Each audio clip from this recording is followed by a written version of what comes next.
शेख खुर्शीद जी, एक बार फिर से आपके पास आते हुए, चूंकि आप ही ने वो बैनर लहराया जिसके बाद इतना ज्यादा आज बवाल हुआ है। आप विधायक भी हैं, इंजीनियर रशीद के भाई भी हैं। मैं आपसे ये सवाल पूछ रही हूँ सर, आप मेरा सवाल सुन लीजिए। मेरा ये सीधा सा सवाल है कि आपके पास उतना संख्या बल है नहीं, आप आके यहाँ पर पोस्टर बैनर लहराते रहें, आप आवाम को ये बताते रहें कि हम तो बड़ी कोशिशें कर रहे हैं, सर आपको हासिल क्या होगा इससे? आप प्लीज दिखाइए शेख खुर्शीद जी को विंडो में, आपको क्या हासिल होगा इससे खुर्शीद साहब?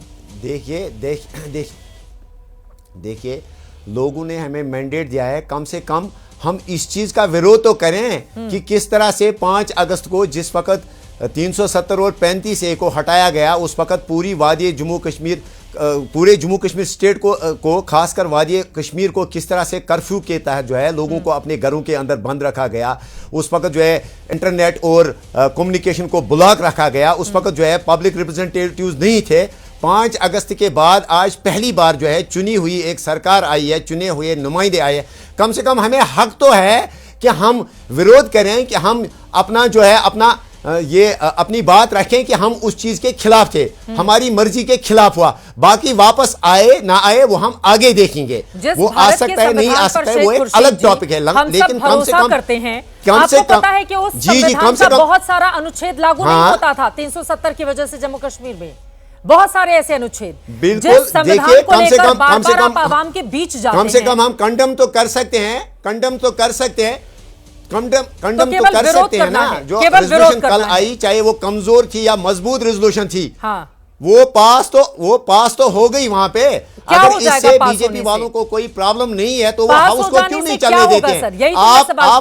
आप मुद्दों की सियासत, पास हो जाने से क्या हो जाएगा? आप कह रहे हैं कि देखिए ये मेरा जमहूरी हक है, मेरा राइट है, इसमें क्या है? कुछ हो या ना हो वो एक अलग टॉपिक है, अलग बात है। लेकिन जब भाजपा वाले मुझे बात करने नहीं देंगे, जब वो हाउस को हॉस्टेज बनाएंगे, सेक्रेटरी साहब के टेबल पे चढ़ के वो स्पीकर साहब की कुर्सी को भी वहां पे यरगमाल करने की कोशिश करेंगे, हमें भी अपनी बात रखने का हक है। हम अपने बिल के थ्रू, रेजोल्यूशन के थ्रू, कागज के थ्रू या सड़क पे बैठ के या हाउस में आके एक जमहूरी तरीके से जो है कानून और जमहूरियत के दायरे के अंदर हम अपनी बात आगे रख सकते हैं। लेकिन बीजेपी के बड़े-बड़े नेताओं ने कह दिया है वो इतिहास बन चुका है, वो एक अलग टॉपिक है, और अब वो एक अलग टॉपिक है। बाय द वे जो इस वक्त जो है इस वक्त बीजेपी ने जो है उन्होंने ऑन रिकॉर्ड आप चेक कर दीजिए, बीजेपी इस वक्त हाउस को चलने नहीं दे रही है, क्योंकि इन ए वे इनडायरेक्टली बीजेपी भी इस वक्त हुकूमत में है जम्मू कश्मीर में, क्योंकि जम्मू कश्मीर इस वक्त एक स्टेट नहीं है, एक यूनियन टेरिटरी है। डायरेक्ट रूल हो रहा है इस वक्त जम्मू कश्मीर में, और इसके लिए अगर जी सर, लेकिन 370 के बाद वो आंकड़े दिखा दीजिए जो आतंकवादी घटनाओं में कमी आई है, पत्थरबाजी लाल चौक पर अब होती नहीं है, इंडियन भारत के खिलाफ सिविलियन के ऊपर ग्रेनेड हो रहे हैं। ठीक है, वो मैं नहीं बोलूंगी, मुझे लगता है कि ये 5 साल पहले और 5 साल बाद की जो तुलना करता हुआ आंकड़ा है, मैं वो आंकड़ा रख दूं, दर्शक हमारे पढ़ लेंगे, वो ज्यादा अच्छा है। आंकड़े आप दिल्ली के स्टूडियो में बैठ के निकालिए, लेकिन ग्राउंड पे हालात कुछ और हैं। इस वक्त खौफ दहशत का माहौल है यहाँ। तिरंगा लहराना तक मुश्किल होता था, अभी वहां पर शांति है, अभी वहां पर दीपावली का त्योहार धूमधाम से मनाया गया है, अभी वहां पर आराम से लोग जाते हैं घूमने फिरने।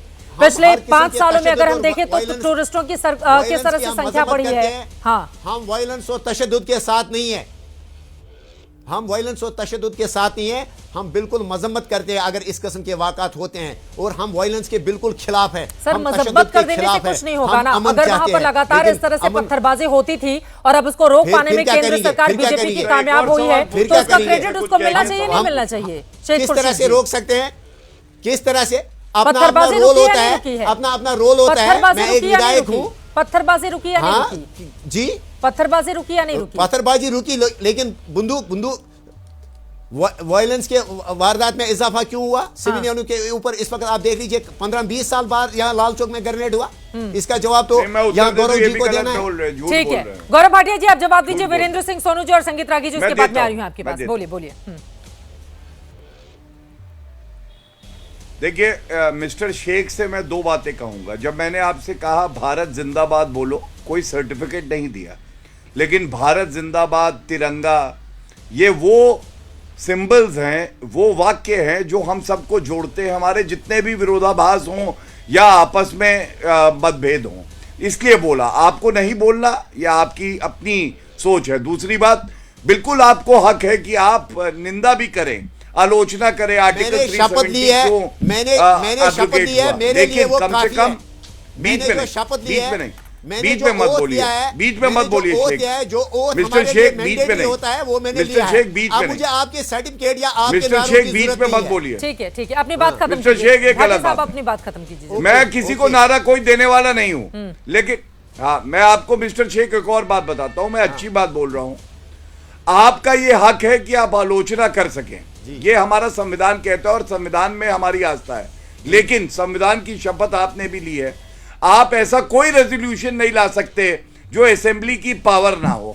और अंत करूंगा एक बात कह के, देखिए कश्मीर में फर्क ये आया है, टेरर इंसिडेंट्स जो कांग्रेस पार्टी के 10 साल थे यूपीए सरकार के 7,217, वो 2,224, 70% की कमी, स्टोन पेल्टिंग 2,654 10 साल में उनके, अब जीरो। सुन लीजिए, ऑर्गेनाइज स्ट्राइक्स होती थी 132 हुई तब, अब एक भी नहीं। ठीक है, वो आगे हम दिखा रहे हैं। गौरव भाटिया जी, वक्त हमारे पास कम है। वीरेंद्र सिंह सोनू और संगीत रागी जी की एक टिप्पणी लेनी है।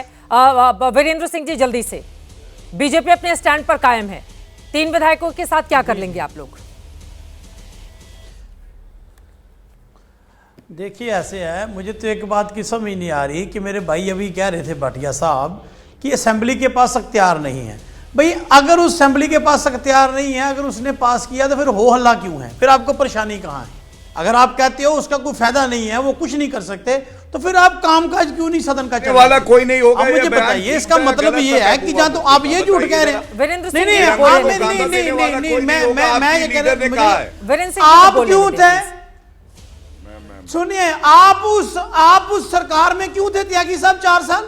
आपको डिप्टी चीफ मिनिस्टर थे। ठीक है, क्लोजिंग कमेंट जल्दी से संगीत आप रागी क्यों उस जी। कैबिनेट में शामिल थे? ठीक मुझे है, वो कह बताइए। रहे हैं कि जब मुझे एक अधिकारी बात नहीं है बताइए। विधानसभा की मैं बात सिर्फ कर रहे हैं, एक बात आप आपसे क्यों? पूछना चाहता हूं। संगीत रागी जी, क्लोजिंग कमेंट जल्दी से। अगर नहीं है दिखा तो हो लगा किस चीज का भी? सबसे बड़ी किस गलती चीज का हो थी। लगा? रागी साहब, चित्रा जी देखिए, चित्रा जी विधानसभा ऐसे प्रस्ताव पारित करे, इससे कोई फर्क नहीं पड़ता, लेकिन ये क्यों कर रही है? इसलिए कर रही है क्योंकि कश्मीर, इससे क्यों इसको रोकने की बात की जा रही है? क्योंकि इससे कश्मीर के अंदर जो मन शांत हो गया था कि अब 370 और 35 से नहीं आ सकता, उसको ये सुलगाने की तैयारी है। उससे होगा क्या कि जो रेडिकल फोर्सेस हैं कश्मीर के अंदर, जो शांत पड़े हुए हैं, वो फिर से आकर के खड़े होने की कोशिश करेंगे। फिर वहाँ रक्तपात होगा, इनकी पिटाई होगी, वायलेंस होगा। हम यही चाहते हैं कि कश्मीर शांति के रास्ते पर जाए, और बाकी इनके उछलने जैसे, एक बंदर डाल पर इधर से उधर कूदता था क्योंकि उसका दोस्त पकड़ लिया था जबड़े में शेर ने, लेकिन उसके उछलने से कोई फर्क नहीं पड़ता। वही हालत है, विधानसभा के प्रस्ताव से कोई फर्क नहीं पड़ने वाला ठीक है। है, फर्क नहीं पड़ेगा, लेकिन पब्लिक परसेप्शन बनाने है। की कोशिश की जा रही है। इसके जरिए क्या लाभ मिलेगा, ये देखना महत्वपूर्ण रहेगा। आप तमाम मेहमानों का धन्यवाद हमारे साथ चर्चा का हिस्सा बनने के लिए।